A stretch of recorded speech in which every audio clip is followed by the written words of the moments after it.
ఎఫెసీయులకు రాసిన పత్రిక 4వ అధ్యాయం 29వ వచనం.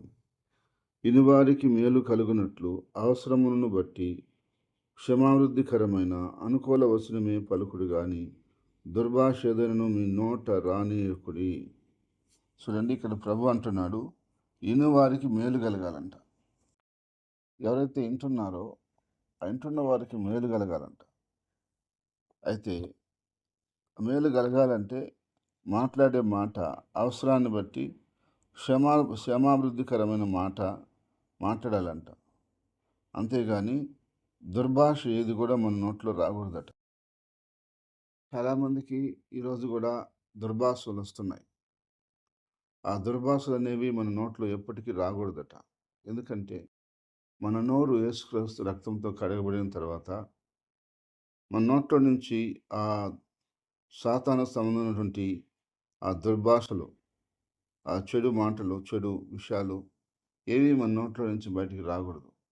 అలా వస్తున్నాయి అంటే మనం ఇంకా సాతాను సంబంధాలుగానే ఉన్నామని అర్థం.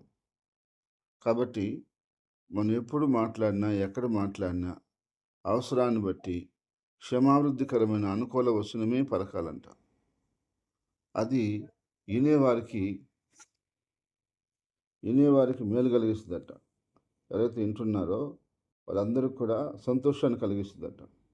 ఎందుకంటే మనం పలుకుతున్నటువంటి మాట మంచి మాట కాబట్టి వినే వాళ్ళందరికీ మేలు కలిగిస్తుంది. కనుక దేవుని వాక్యాన్ని బట్టి మనం అందరం కూడా ఎప్పుడు మాట్లాడినా ఆ మాట్లాడే విషయంలో దుర్భాషలు రాకుండా చూసుకోవాలి, చెడ్డ మాటలు రాకుండా చూసుకోవాలి, బూతు మాటలు రాకుండా చూసుకోవాలి. ఎందుకంటే మన నోరు దేవుని స్తుతించే నోరు. దేవుని స్తుతించే నోరుతోనే మళ్ళా సాతాను మాటలు మనం మాట్లాడకూడదు. దేవుని పోలిక పుట్టిన మనిషిని మనం శపించకూడదు. ఆయనేమో స్తుతించి ఆయన పోలికలో పుట్టిన మనిషిని మనం శపిస్తే అప్పుడు మనం చేసేదానికి అర్థం లేదు. అందుకని మన నోట్లో ఎప్పుడు కూడా క్షమాభివృద్ధికరమైన అనుకూల వచనమే పలకాలి కానీ దుర్భాషలు అయితే రాకూడదట.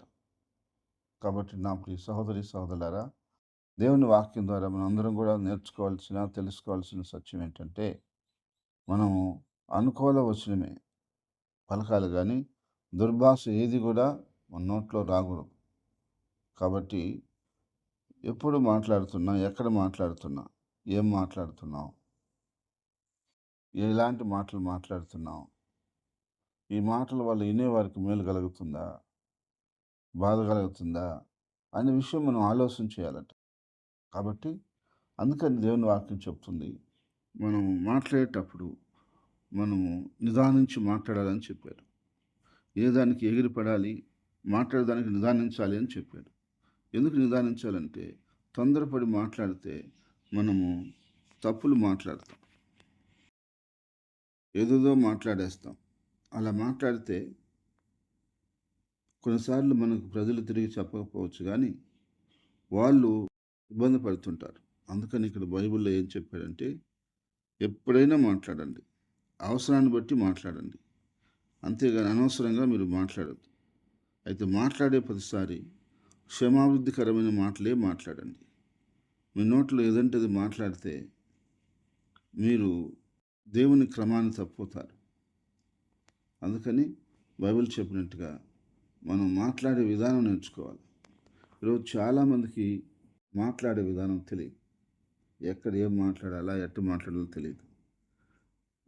ఒక అధికారితో ఎట్లా మాట్లాడాలి, ఒక నాయకుడితో ఎట్లా మాట్లాడాలి, ఒక అపారస్తుడితో ఎట్లా మాట్లాడాలి, లేదా ఒక సామాన్య ప్రజలతో ఎట్లా మాట్లాడాలి, లేదా కుటుంబ సభ్యులతో ఎలా మాట్లాడాలి, ఒక తండ్రితో తల్లితో ఎలా మాట్లాడాలి, ఒక శోధనతో ఎలా మాట్లాడాలి, ఒక దైవజనుతో ఎలా మాట్లాడాలి, ఒక విశ్వాసతో ఎలా మాట్లాడాలి, అలాగే ఈ లోకంలో ఉన్న ప్రతి మనిషితో మనం ఎలా మాట్లాడాలి అనేది మనకు బాగా నేర్చుకుని ఉండాలి.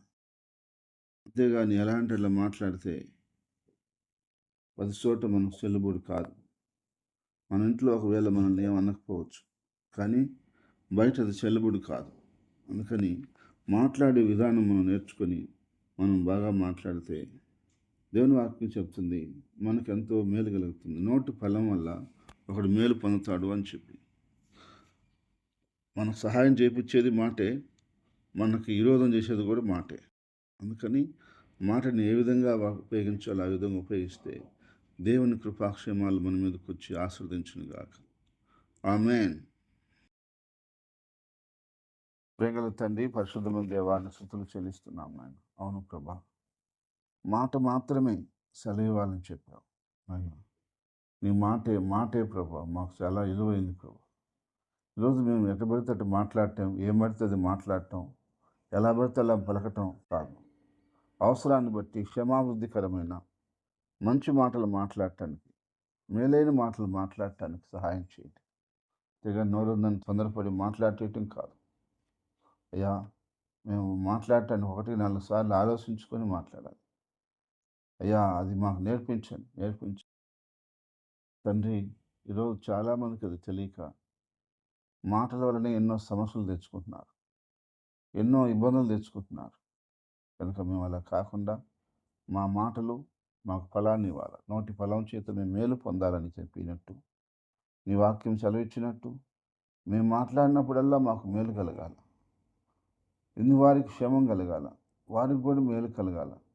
ఆ విధంగా మా మాట ఉండటానికి, మేము మాట్లాడటం నేర్చుకోవడానికి సహాయం చేయండి.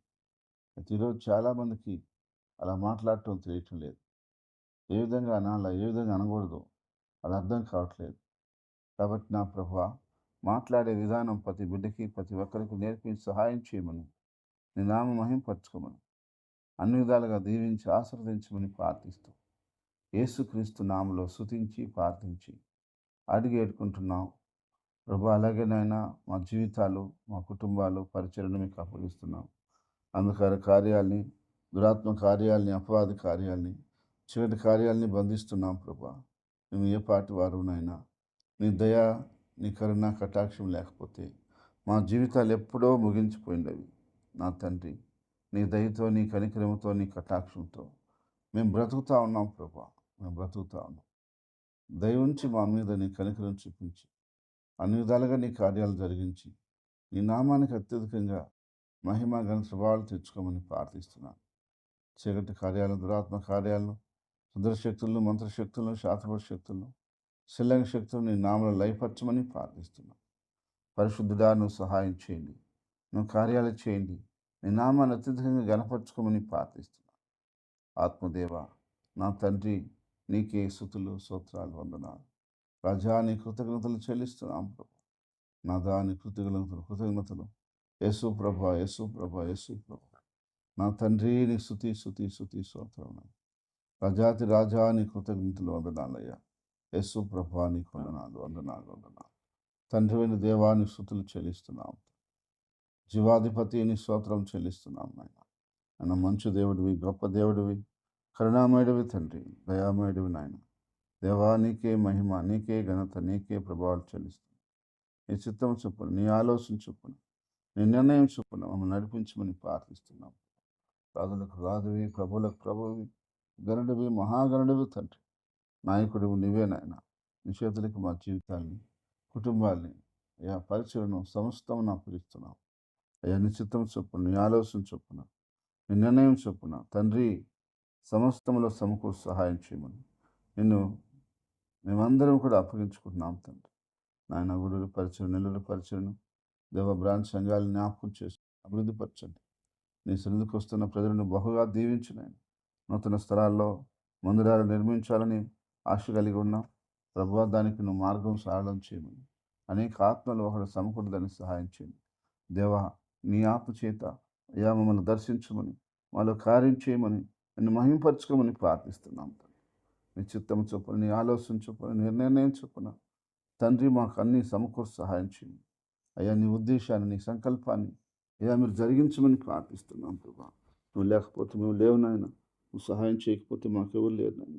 నీ దయ వల్ల, నీ కృప వల్ల, నీ కనికరం వల్ల, నీ సహాయం వల్ల ప్రభువా మీరు జ్ఞాపకం చేసుకొని ఆస్వాదించి వర్ధలు చేయమని ప్రార్థిస్తున్నాను తండ్రి.